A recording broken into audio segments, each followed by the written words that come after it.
Ukanti inkampani enoxanduva lokuthutha inkunkuma kwisixeko sase-Rhawutini iPickitup ithi yenza konke okusemandleni ukulandela imiqathango emiselwe ngurhulumente ngelikhusela abasebenzi bayo kulentsholongwane yeCorona. Le nkampani ithi izakugcina zicocekile izitalato zesisixeko njengendlela yokulwa ukunwenwa kwale ntsholongwane kweli.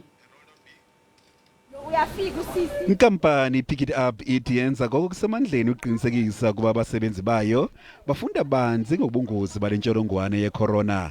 Kungoko inikela uxanduva kwigosa lezempilo ukuba liqinisekise ukuba abasebenzi bayilandela ngokufaneleyo imigaqo ebekwe ngurhulumente ukulwa le ntsholongwane.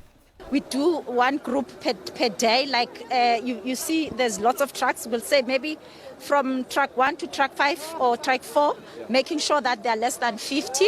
We do that. And there's those that go to the street. We also do a schedule to say this today until Friday we'll be doing this and that group. Abasebenzi nabo bayilivuyela ilinyathelo.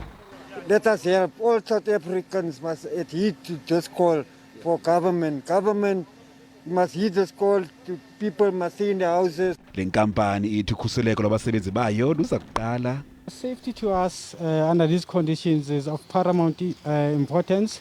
When the trucks comes in, there's sanitizers at the security gates there.